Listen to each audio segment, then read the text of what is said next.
যাদের দেশে মানুষ ইসলামের নাম বলে দোকান লুটপাট করতেছে। வங்கதேசத்தில் இஸ்ரேலுக்கு எதிரான போராட்டத்தில் பிரபல சர்வதேச நிறுவனங்களின் கடைகளின் மீது போராட்டக்காரர்கள் தாக்குதல் நடத்தியுள்ளனர்.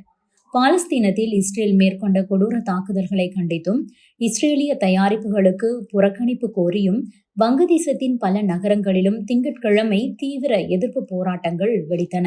குறிப்பாக போக்ரா நகரில் மாணவர்கள் மற்றும் பொதுமக்கள் பேரணியாக சென்று நகரத்தின் மைய பகுதியில் உள்ள பாட்டா ஷோரூமின் கண்ணாடி சுவர்களை உடைத்து தாக்கினர். மாணவர்கள் கல்வி நிறுவனங்களிலிருந்து நடத்திய இந்த பேரணியில் பாலஸ்தீன மக்களுக்கு நீதி வேண்டும் என்று கோஷமிட்டபடி மக்கள் கலந்து கொண்டனர்.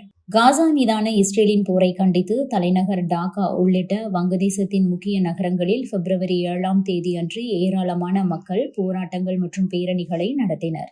இந்த போராட்டமானது சில மணி நேரத்தில் வன்முறையாக மாறியது. டாக்கா, ஷைலட், சட்டோக்ராம், குல்னா, பரிஷால், குமில்லா ஆகிய நகரங்களிலுள்ள பாட்டா, KFC மற்றும் டாமினோஸ் பீஸா ஆகிய சர்வதேச நிறுவனங்களின் கடைகளை போராட்டக்காரர்கள் அடித்து நொறுக்கினார்கள். இந்த தாக்குதலானது காசாவில் ஏராளமான பாலஸ்தீனியர்கள் கொல்லப்படுவதற்கு காரணமான இஸ்ரேலை அந்த நிறுவனங்கள் ஆதரிப்பதால் நடத்தப்பட்டதாக கூறப்படுகிறது.